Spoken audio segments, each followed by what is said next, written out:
among the things that the Prophet ﷺ hated was for people to stand up to him. And this might sound a bit weird for us, because in many cultures, if you enter a room and no one and everybody stands except one or two, you would feel bad feelings and negative feelings towards them, thinking that they're disrespecting you. On the contrary, the sunnah is that you do not stand up except in certain times. The Prophet ﷺ, as Anas says, was the most beloved person to the whole of the companions, may Allah be pleased with them. However, whenever they see the Prophet ﷺ, they would not stand up because they know that he hated this. He does not endorse or like people to stand up for him. Imagine if a sheikh comes into a room and everybody else is sitting and nobody stands up. How would the sheikh feel? Who cares? The sunnah is that you don't stand up. So what's the ruling on standing up to people?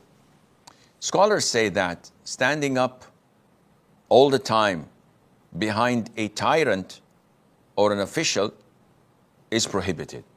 And this is how tyrants live and exist. They want people to stand behind them and never sit, never feel comfortable.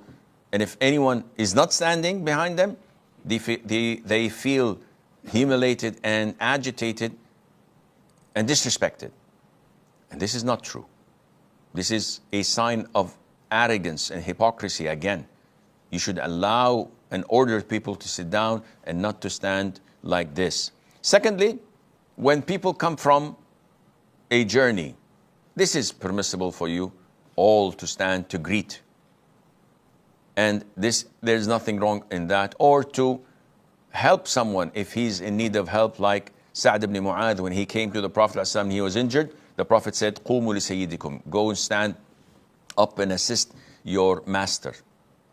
Thirdly, is when you stand up whenever you see someone coming in. And this is an issue of dispute. It seems that it is totally prohibited when the person coming in wants people to stand up for him, because this is a sign of arrogance. And the Prophet ﷺ never allowed people to do this. So you're not better than the Prophet ﷺ, so why should we stand to you? Unfortunately, in some countries in Africa, not only they want people to stand to them, even the elders want people to bow to them or squat to them. And if you don't do this, they consider this a sign of disrespect. Subhanallah. What religion do these people follow? They say, no, this is cultural. You have to bow. You have to squat. No, this is not part of Islam. Even if it's your culture, Islam comes first if you're a true Muslim. If you're not, and you prefer your culture over Islam, then on the Day of Judgment, you know where you will be, inshallah. As a Muslim, I have to tailor-make my life according to Islam, not the other way around. Islam is to be followed and not to follow. So we follow what Islam says. Squatting and bowing down to the elders, if it's a cultural thing, keep it in your culture, but don't do it. It's un-Islamic. It's not permissible. This is a form of glorification for other than Allah Azza wa Jal.